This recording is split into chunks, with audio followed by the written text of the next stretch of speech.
Hello, Edwina Murphy-Droomer is my name, and I want to warmly welcome you to this interview in the series where I am talking to phenomenal feminine entrepreneurs gaining their life-changing insights on taking control of your prosperity, your freedom, and your beautiful future.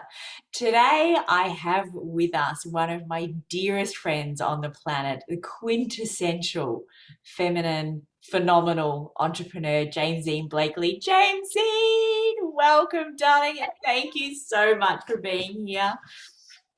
Oh, thank you for having me. I'm always so excited to talk to you with other people watching because we have so much fun. And I just think I want more women to experience the joy, the laughs, the intelligence that comes through when we talk, and the silliness. We do plenty of that. Just to give people a tiny background, Jaimsyne literally adopted me. I spent a lot of time in the US. I think I did 5 trips back and forward at the end of 2019. And Jaimsyne adopted me. I stayed with her. She gave me this beautiful necklace, which is why I'm wearing it today.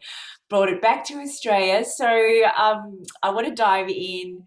Jaimsyne, you've been a 5 time startup, entrepreneur. So you've done so many different things. And I just think the stories are fascinating. So I'm quite happy to sit here and hardly whisper a peep because I want to hear your magical stories. Would you just give us, there's going to be some people on here that haven't come across you until now. So if you give us a little bit of, or a lot of the story of where you've come from and the work up to the work that you do now. Okay, beautiful. Thank you so much. And yeah, I always do this from an intuitive place. Yeah. And so I am in just taking a moment to really sort of connect with your audience, even though I can't see them, I can feel them. Yeah. And I think where I'm going to start is we live in interesting times, like super interesting times. And with all of the things that have come with COVID, Mm. separation, loss of work, loss of careers and jobs, businesses. I think more than ever, women are looking to find their way. And I'd really like to speak to that um, because I, as an entrepreneur, taking great risks since my early 20s, have some wild stories, ladies. And I will not hold back in sharing some of those with you. Good. And and you know, I am in a place where, and Edwina and I had spoken about this before we came on, like what would be of real value for us to share with you. And so while I have had 4 startups and 3 were super successful and I sold those for a profit, the 4th one was my fantastic failure. And I am starting my 5th one. I'm at the sort of nascent stages of starting my 5th one now. And so I wanted to give you uh, an honest experience of what I'm going through. And I just might read something to you because I've been writing a lot. And I want to weave how we use our gifts into our businesses, into this conversation that I'm having with you. And I want to treat it the way that I would want somebody to do for me if I was looking to transition Yeah. out of corporate or from unemployment into something that I loved, Yeah. as opposed to something that I've just sort of found myself doing, because most of us did things that came to us as opposed to finding our passion right out of the gate, right? And uh, and with the multitude of responsibilities that women have today, from taking care of our parents to having children who live with us when they're beyond the age of, say, 18 or 21 even, and uh, just the the volatility of the job market Mm. and the responsibilities that that often places on the mother, Yep.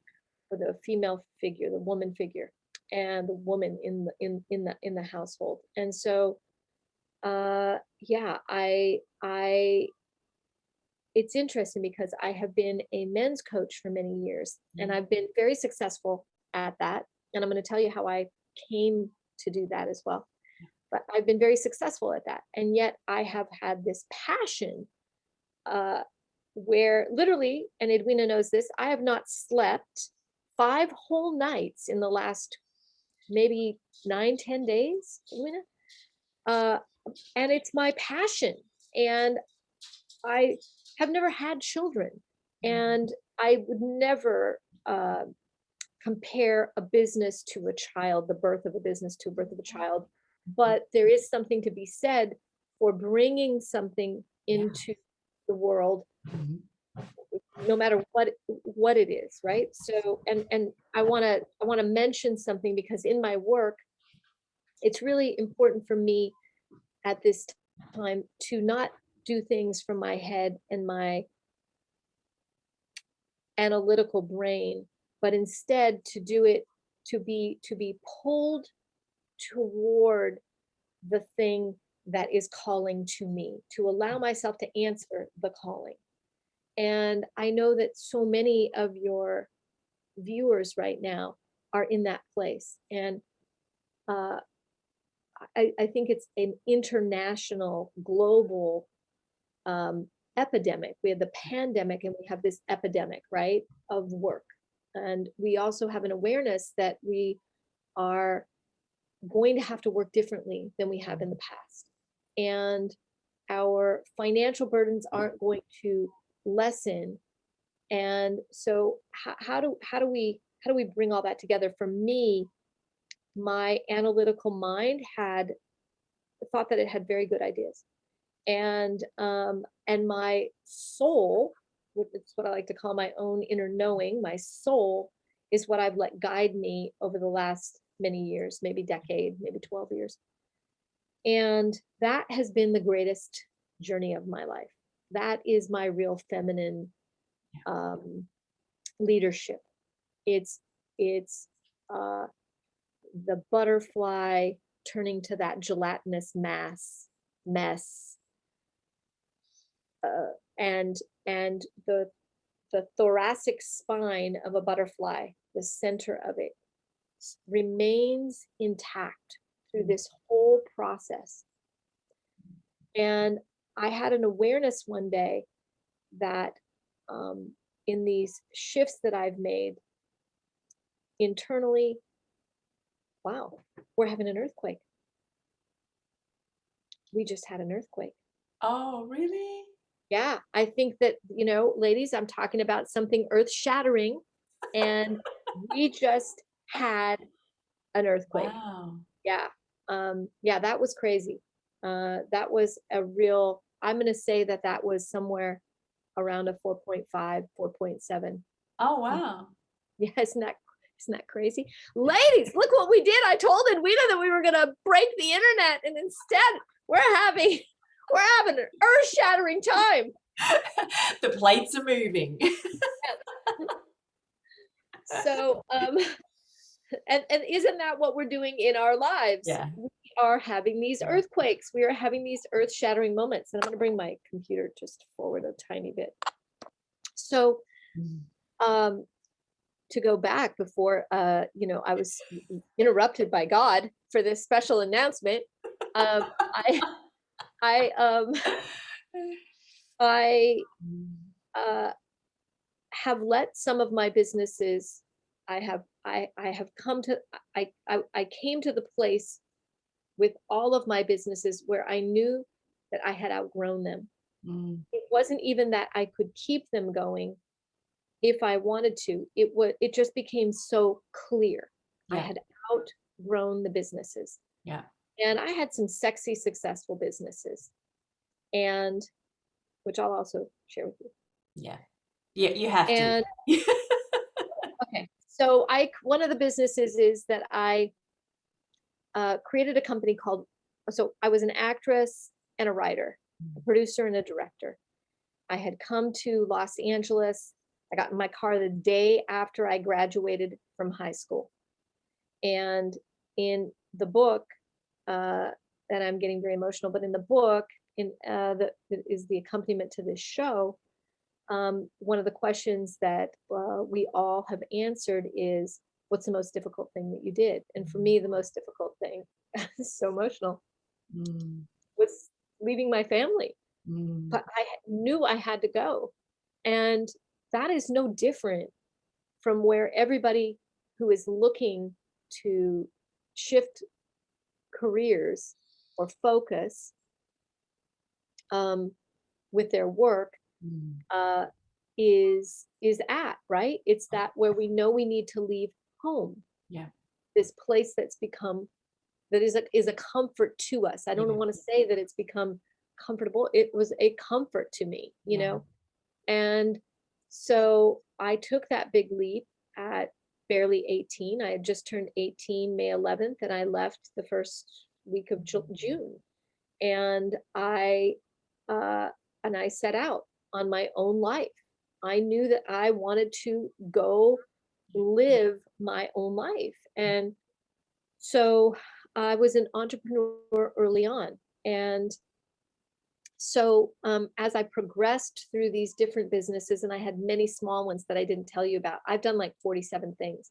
Literally, my friends will say, how do you know that? And I'll say, well, I was a backyard contractor for about it I years. do know this. I do know this because every time we have a conversation, which is often, I have this jaw-dropping moment. It's like, Jaimsyne, really? It's like, what else is in that magic bag? Yeah, and for everyone who's listening, who's an artist, as I was, that was I that's how I identified myself, was as an artist, not as a businesswoman when I first started. And so I did things so that I didn't have to always wait on tables in Los Angeles. And so I called it Swimming Pools Movie Stars. So one of the things that I did was sold swimming pools, right? And yeah, because it was a lot more lucrative than waiting on tables, and a lot more fun. Okay. And I had my own schedule, and it was like having my own business. And I became a fantastic salesperson through all these different positions. And so my third business was that I was the creator of the award show gift baskets, the celebrity gift baskets, the very high end gift baskets. This is not swag, my friends. This is, I don't know, I was going to say swizzle. It's like, it's sizzle. It's right. I mean, these gift bags were worth 40 to 120, $150,000 a piece. And I have fabulous stories of really wonderful things that happened. Uh, wow. I mean, the In Sync, for example, I put George Foreman grills in the Grammy gift bags, and Kevin James and Ray Romano, Kevin James of King of Queens, that he had that series on at the time, and Ray Romano had Ray, and they brought the gift bag out onto stage at the Grammys completely intuitively, just improv, taking things out of it. And one of the things was the George Foreman grill. And it was, I mean, the George Foreman grill got so much press. So later that night, In Sync was in a taxi, and they gave the taxi driver a George Foreman grill. He was saying, oh, well, what's in there? What's in that bag of yours? And they were pulling things out. And he said, oh, I love those George Foreman grills. So they gave him one. I think it was Lance that gave him one. And so that became a story. And all of these things that I did were huge PR stories. I worked with thousands of brands, and found beautiful ways to talk about their products Yeah. through the media, right? And I made the gift bag more successful than even the shows.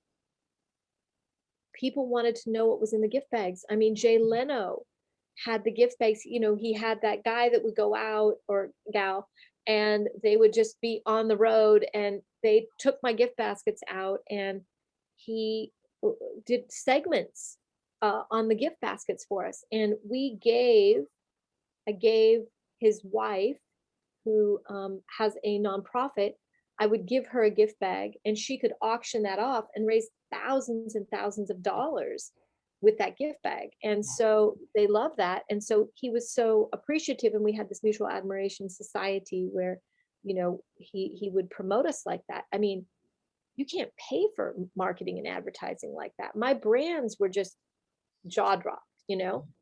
And I'd love to. Can I interrupt just for a second? Because what I yeah, want to hear, and what I think people find fascinating, I find fascinating, is it is such a magical thing that you created. But what was how did you get to be doing that? Obviously, you've done so many different things. So your courage, your bravery to just to get a vision and go, yeah, I'm going to do that is one thing. But can you remember where the thought came from and how you actually started that business? yes, absolutely. So my very dear friend was a talent executive on the award shows. Yep. And I was the largest independent supplier of designer and emerging designer clothing, jewelry, and accessories to TV shows and celebrities and executives in New York and LA specifically, but also other cities, San Francisco, Seattle, Miami. And I had a big business that was going. And so my clothes, and I represented so many different lines, hundreds of lines, like every line that you can think of, and just some of these just absolutely stunning emerging lines. So I had these great connections with for me, relationship. I had these fantastic connections, and I was extremely generous and very caring and very interested in these mostly women designers. And so I was asking them how I could help them. And at the time, there weren't really sample sales, but I noticed that they were left with all these clothes, and they were forced to sort of buy back some of their stuff sometimes, or they wouldn't get the checks, and the checks would take 180 days to arrive and more.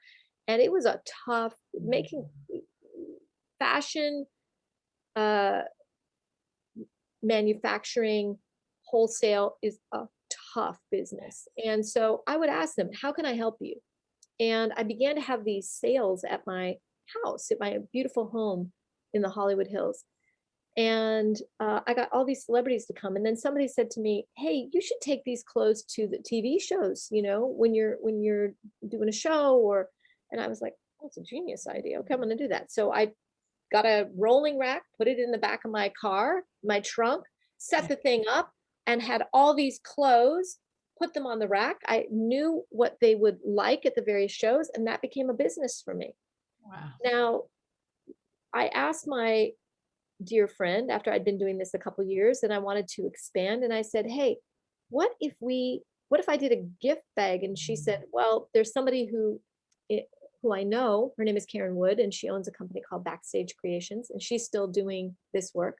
Yeah. And but at the time we were sort of partnered, and Karen found herself not really able to start the business, and I had all these ideas for it. And there was a little bit of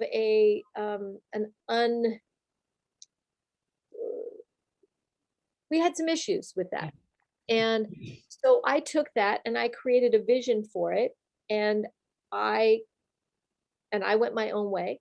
Yeah. And eventually Karen would do her thing and go her own way. And we really sorted through that, but it was beautiful. And uh so and I have to tell you this, because everybody, every woman on this call has the capability to do what I did. It's not a fake it till you make it. It is a knowing that you can do it. Yeah. And so the first place that I ended up was at Dick Clark Productions. Now, I am going to tell you a story, ladies, that haven't shared anywhere, I don't think. So Joette, who I had been mentioning, who had mentioned who was the talent executive for the shows. One day we were driving through Malibu, and my intuition told me that there was going to be a party in Malibu, and we should bring our party clothes, not just our beach wear, to Malibu. And so we had our party clothes in the trunk. And as we drove by this house, there were all these cars. And I said, that's the party. That's the party. And I think we were like 21 or 22. So we went into the bathroom after we went to the beach, and we completely did our makeup, and we like, in a little sink, and got, came out, completely like we were on the runway. Right. And we drove to that party. We got out, and, there was a van, and the van, you got into the van, and I could see the van going down this long drive, and we had no idea whose party we were busting, right? So we go up to the van, and he said, yes, name. And I said, Nelson. And he said, Nelson. I said, Jamie. He said, oh, okay. And I swear he knew that we weren't on the list, but he was like, thank you very much. And he let us get into the van, and the whole way down, we're like slightly holding each other's hands, like, and we still don't know whose place this is. Yeah. So we get down to the bottom, and we see all of these favorite childhood stars. Barbara Eden from I Dream of Jeannie. Bob, I can't even remember his last name, from Gilligan's Island. The captain and Gilligan and Marianne and the professor and Marianne and Ginger and Olivia Newton-John and Barry Manilow, and we're blown away. And we find out that it's Dick Clark's anniversary party. We stayed the entire night, and at one point they were like, their fingers were pointing at us. And so we went over to this guy who was on the show Mannix. He was the star of the show Mannix, and he said, look, I'm just going to tell them that you're my nieces. You're my nieces. And we said, okay. All right. So Rack, Dick's son, comes over, and he says, so hey, how did you get here? And I said, oh, Mannix, he's our uncle. And he said, oh. And I think he was sort of like, yeah, I don't think so. But, and so here I find myself at Dick Clark Productions. And when I walk in, there's 13 producers sitting at a table. Now, this is an idea that I have for the gift bags. This is an idea. So I had brought a bunch of things with me, and I passed them around. I barely talked. I said, gentlemen, prepare to have your minds blown. And then I passed the stuff around, and I just took control of that meeting. I mean, I grew up with a dad who was a car salesman, and I knew how to take control, how to make a show. And I was an actress. Yeah. And so I produced a show. And at the end, they were overjoyed. They were like, yes, you can do all our shows. Amazing. And Amazing. that started it. Yeah. So was that after you'd been to the party or before? Yes. And about a year, maybe a year later, I was walking down the hallway with Carrie, Dick's wife. Yeah. I said, Carrie, I have to tell you something. I said, about 20, I guess it was 15 years, 17 years or so. I said, about 17 years ago, you and Dick had a big anniversary party, and we snuck in. And she said, don't tell Dick that just yet.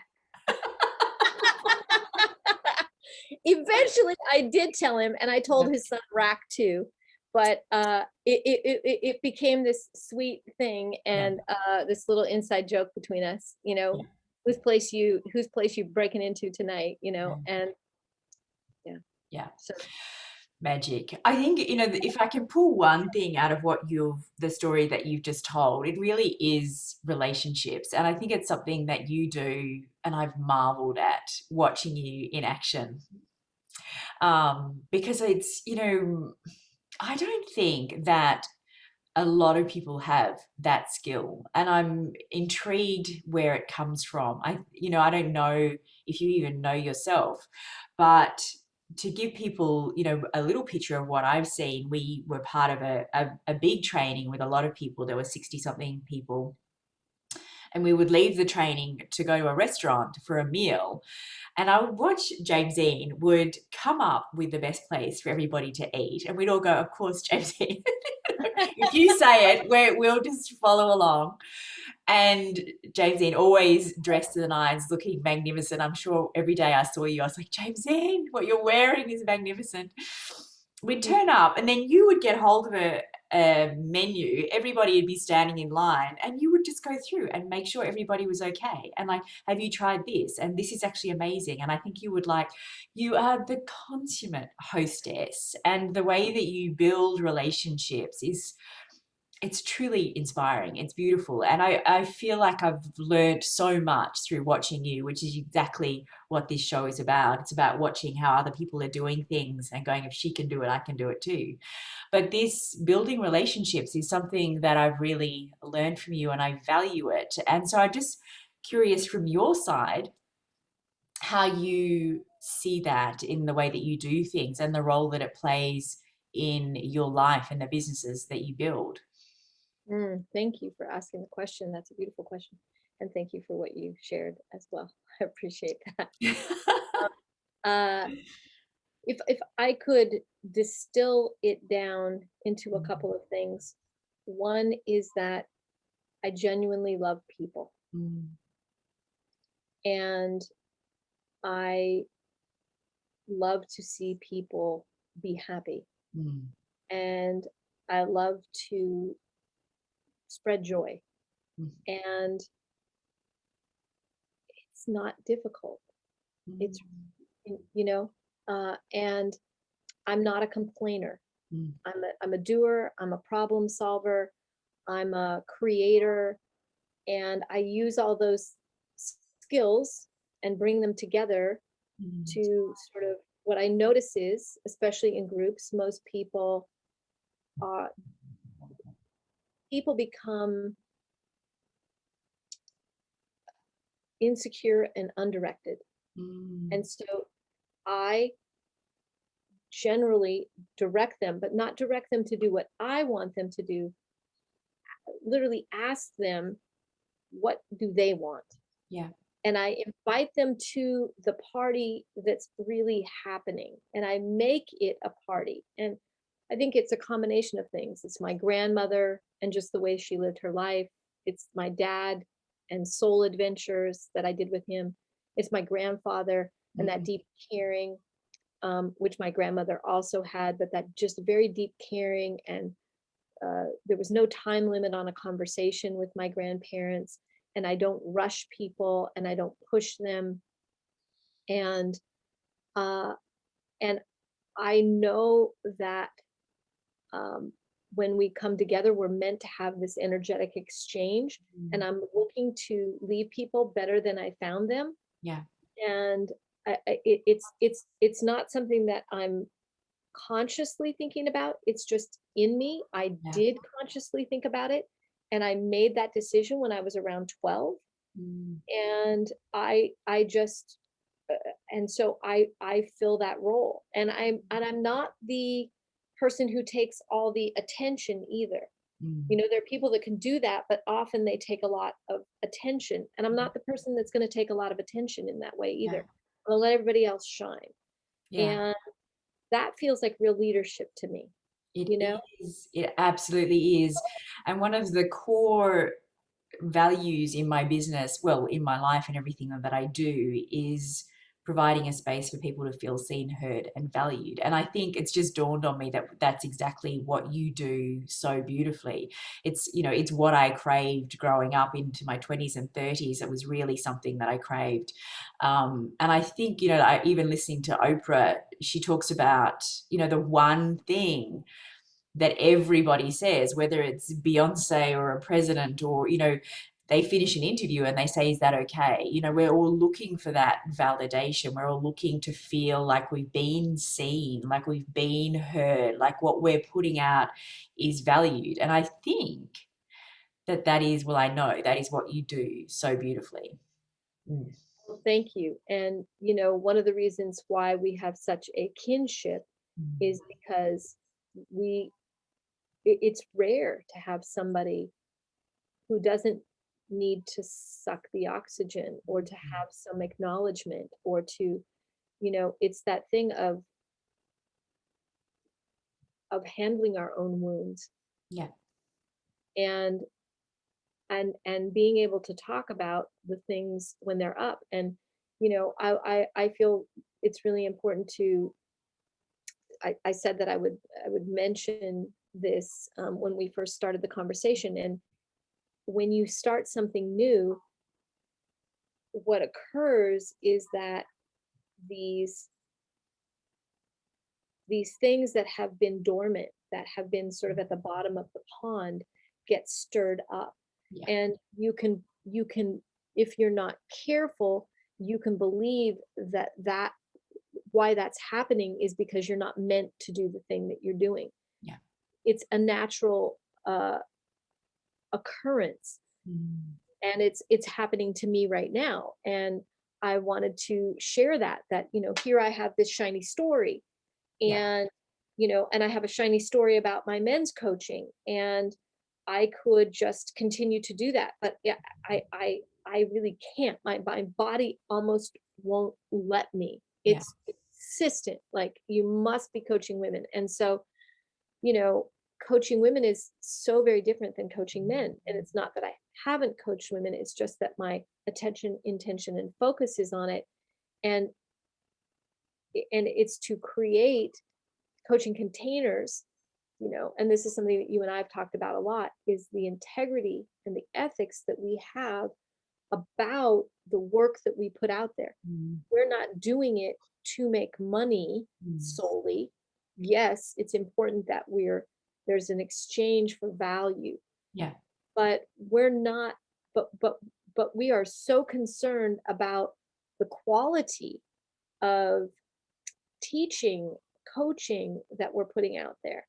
And so I I I am starting at the beginning, because a coaching container for women is so different than a coaching container for men. And I'm doing group coaching, and yeah, some one-on-one stuff with women too, but mostly these groups. And so I'm using muscles that I haven't used before, and shame and embarrassment and humiliation and fear and scared and imposter syndrome and all these things. Even with my sexy stories, I want you to know that.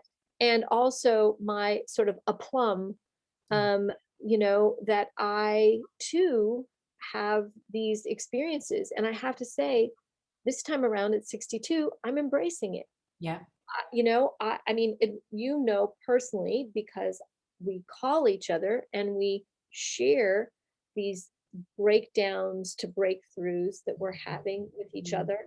And that's one of the fundamental components of our relationship that is so valuable. We can just be completely honest with each other, and we're always ending up laughing and making some ridiculous jokes. I mean, it's awesome, right? We come to the call and we're like, Yeah. oh, and then at the end we're laughing, and you know, and Yeah. we kind of handle each other's copywriting, like, oh, I don't know what to write. Oh, Yeah. come on, you know what to write. Da, da, da, Yeah. da, da, da. Oh, Yeah. what? And we can forget who we Yeah. are sometimes. And that's the thing that I think is most important, especially for women, is Yeah. to know who we are, because we haven't existed in the workforce. So Mm. even in terms of the DNA of business, Mm. women are sadly missing from the DNA of business throughout history, right? Mhm. They serve positions like prostitute and um, nurse's aide. I'm going back hundreds of years, Yeah. Yeah.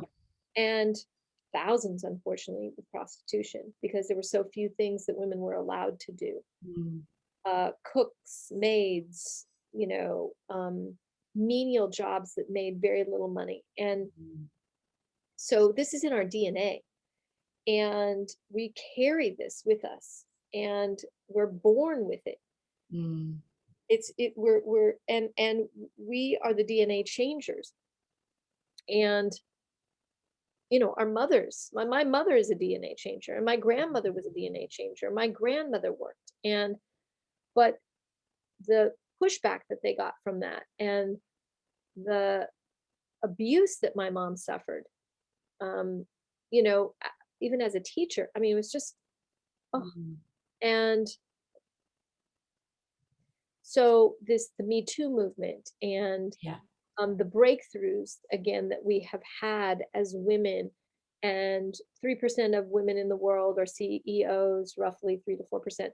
Mm. 3% of the real estate in the world is owned by women. These facts and figures um, are tell a picture of how we're rising, not just how we've been oppressed, right? Because Mm. those numbers were much less.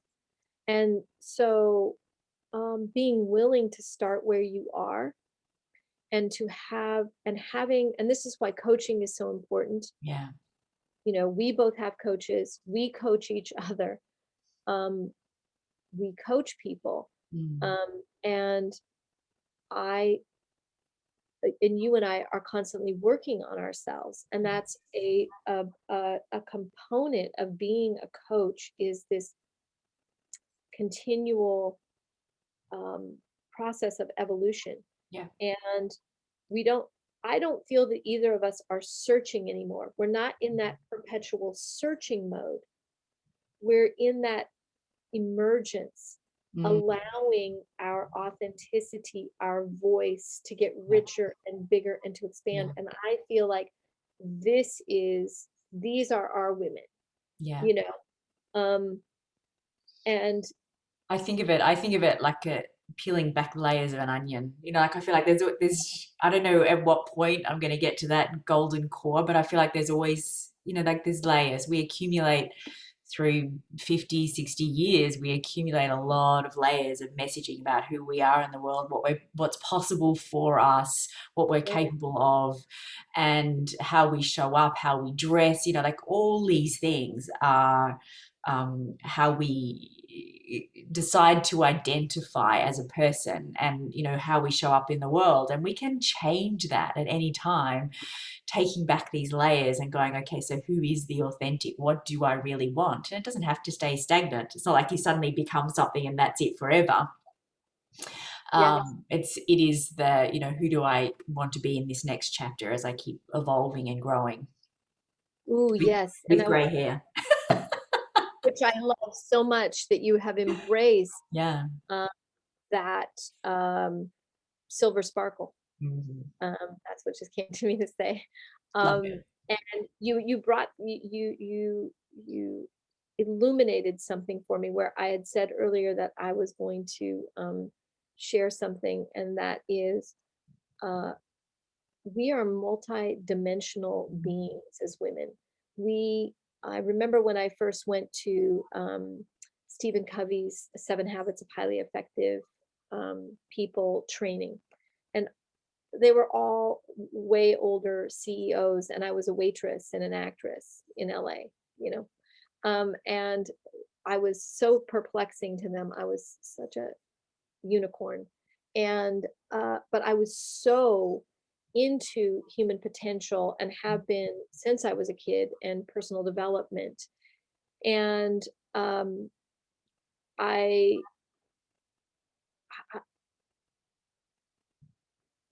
at the time, Stephen would have you write out your 7 roles for the week. And I laughed under my breath, and I was like, yeah, more like 49 for a woman, 7 times 7.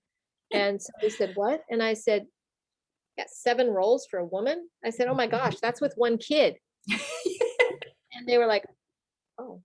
And it's true, we are such multidimensional Mm. beings, as I had mentioned before, caring for different people of different ages in a household, and all the many things you do, and the community service things, and just all the handling of stuff. And So I, and up until what, 5, 6 years ago, it was not a sexy thing to say, I'm a speaker, I'm an entrepreneur, I'm a, right? I mean, this list of things made people think that you were schizophrenic. And today, the more you have, the better. It's like all these badges of honor, it's like, oh, I'm an Instagram Girl Scout. I have my baking badge and my, camera badge and my selfie badge and my video badge and my travel badge and my That is just gold. The Instagram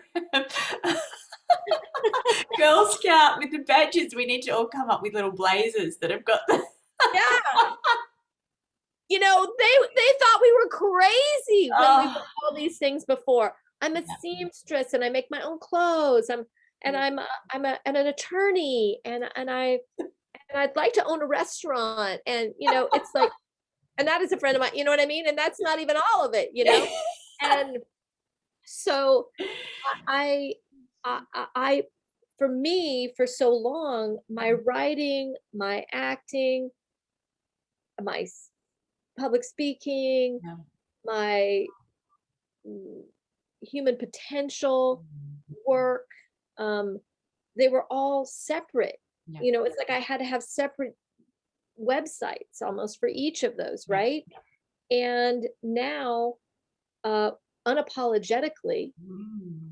we are all the things, Yeah. as they say. And so, one of the things that I specialize in is taking people who are multidisciplinary, because I like to think of myself as a multidisciplinarian, not just a multi hyphenate or multi passionate entrepreneur or woman, but no, I'm a multidisciplinarian. I am high performance, not high maintenance. And Mm. that's a really significant thing. When I realized that, I was like, oh, no, no, no. I am not high maintenance, dude. I am high performance. Yep. And that was a big thing for me. And so it's taking all these things that we are and um and bringing them into this holistic business. And so I feel it's really important to, and I'm not sure about the time, but I want to be aware of that. But I do want to say this particular component because it is so important for us to share this with each other and to speak out loud the many things that we are, and to find a way to harmoniously bring those things together. So here I was, an actress, uh, a we could call it a dangling career. Like, what am I doing with this? I don't want to go audition anymore. It's not fun. At 62, I don't really fit the role of grandmother. Maybe the sort of like somewhat sexy grandmother. Anyway, it's just it's just not my thing. It's not my passion. Um, but if I got a really fun role, okay, I'd do it. And but I'm not pursuing it as a career. I'm not, yeah. And so, but so for a while I was confused about that. And then writing, how did writing fit in? Because and how many conversations did I have with you about this? I just Yeah. don't know how to fit my writing in. Yeah. And so I'm finishing a novel. This has been a story for a while, but I am finishing a novel, and it's true. And now, and I and I realized about 9 months ago, wow, that writing skill is, and I'm a marketer and I have been for a very long time. Oh, what if I just started sharing components of my memoir, which I have over 500 pages of, and that's not the book that's coming out. I have a novel that's going to come out, be published, called The Happy List. And so my memoir is called Burn. And I thought, you know what? One day it came to me, and this was my intuition flashed as a vision. And I saw me putting it out on Facebook, and it was like, just do it. And Edwina was so supportive. I was like, I'm so scared about this. I'm so, because I, even as like, it just felt scary. And I Mm. want you to know that, Mm. like you might look at me and go, oh, she's so confident, whatever. No, it was scary for me. Yeah. And so I began putting it out, and it has been such a joy. And Mm. that's why I've been up, because I will stay up for hours till Yeah. 4 or 5 in the morning and write these epic Yeah. stories that I'm just bearing my soul and my heart. I'm so on fire. And you've got these various things too. And I realized that my writing skills are my posts. Mm. Whereas I used to write scripts and TV shows, my writing skills are my posts. Mm. My video and filmmaking skills and all the education that I had in that way, those are my reels Yeah. on Instagram and my videos, right, on Facebook. And my acting and hosting skills are my ability to create videos Mm. on Facebook and on Instagram. Yeah. So, for all of you listening, your skills are going to come together in a cohesive, Mm. integrated, holistic package, Yeah. and you will find a way to use all of these things, Yeah. right? And Yeah. that's something that you and I talk about a lot. And but I really want to assure people, it's like you no longer have to cut parts of yourself off to fit your tiny little self into something. Your business gets to support you, it gets to have your back. You no longer have to support it. And that's the place we need to go with our businesses. That's the Yeah. feminine way. Yeah. We have these amazingly rich lives, whether you realize it or not, and we're just accumulating skills all along the way. There's an interview in this series with a woman, Kirsty Worth, who has a business, Cultured Wellness.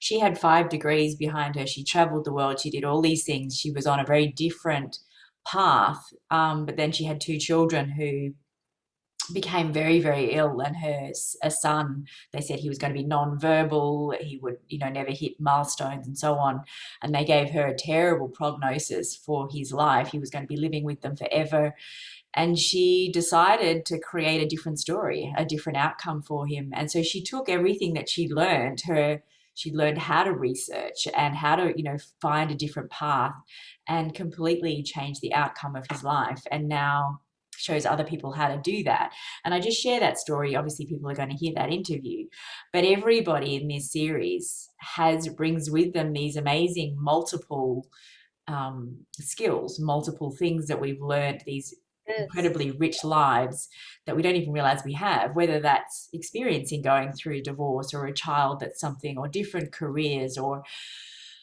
health issues ourselves, or there's things, and we don't necessarily recognize that in through going through these journeys, we're accumulating information, we're accumulating wisdom and knowledge that we then get to pass on to other people.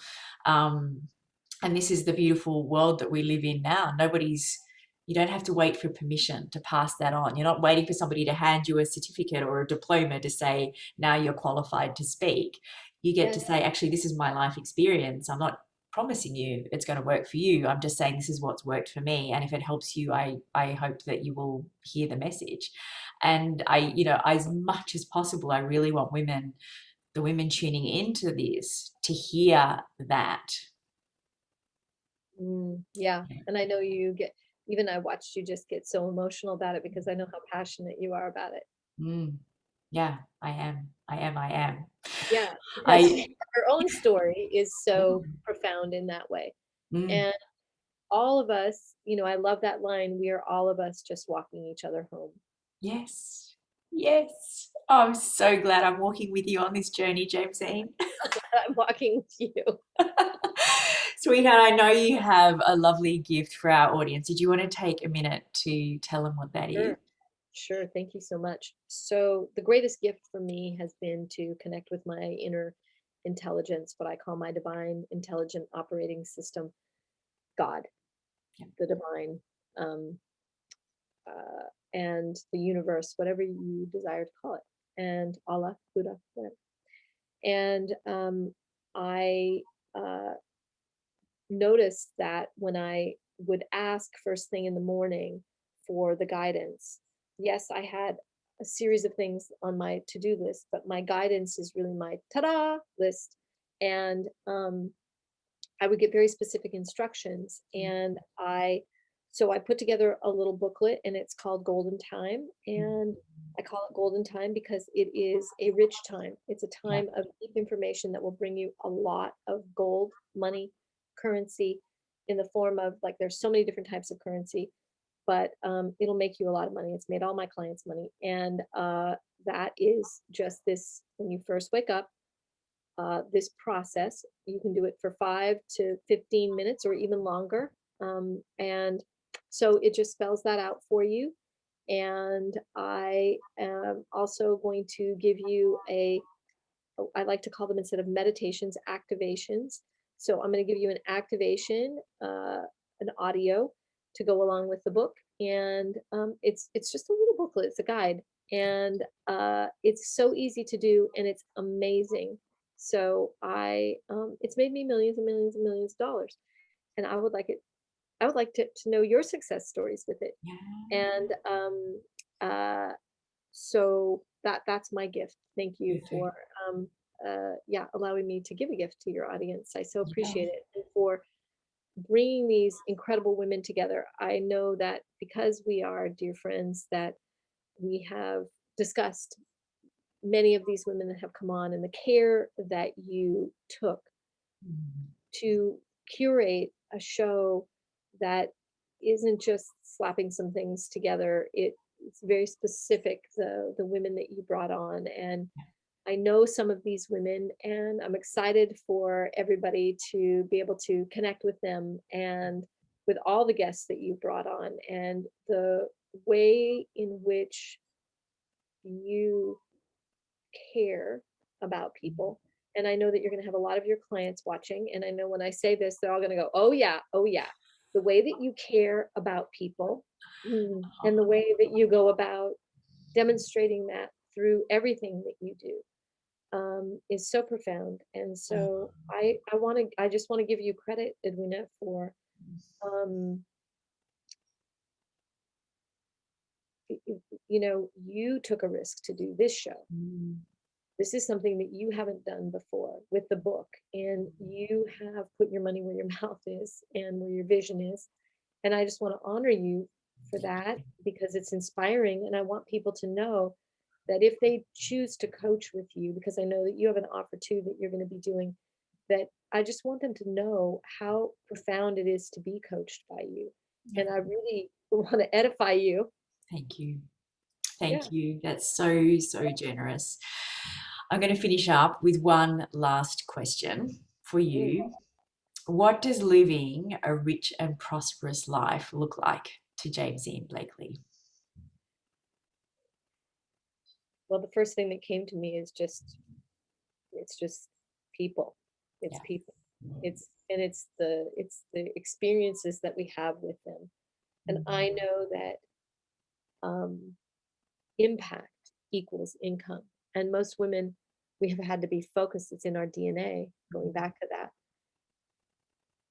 it's in our DNA to be focused on the income. But if we focus on the impact, on the love, on the legacy, it's not a conscious thing. It's just an opening of our hearts. It's just a willingness to bring joy wherever we go.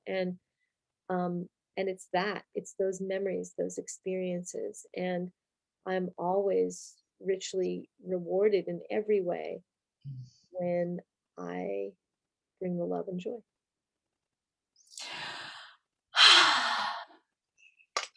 Love you to bits, darling. Thank you so much for sharing so generously your time and your wisdom. It is an absolute delight to have you on here. Thank you. And you know what? I'm going to play a little angel's advocate right now. I'm going to say, I don't know if you have answered that question, if anybody else has asked you that question, but I want to ask you that question. A rich and prosperous life to me. A rich and prosperous life to me is actually, I'm a country chick at heart. Being surrounded by Mother Nature, having a view that allows me uninterrupted views of beautiful trees and green grass and rolling hills and flowers and fruit trees that are just dripping with fruit and vegetable gardens that are abundant with food to feed my family.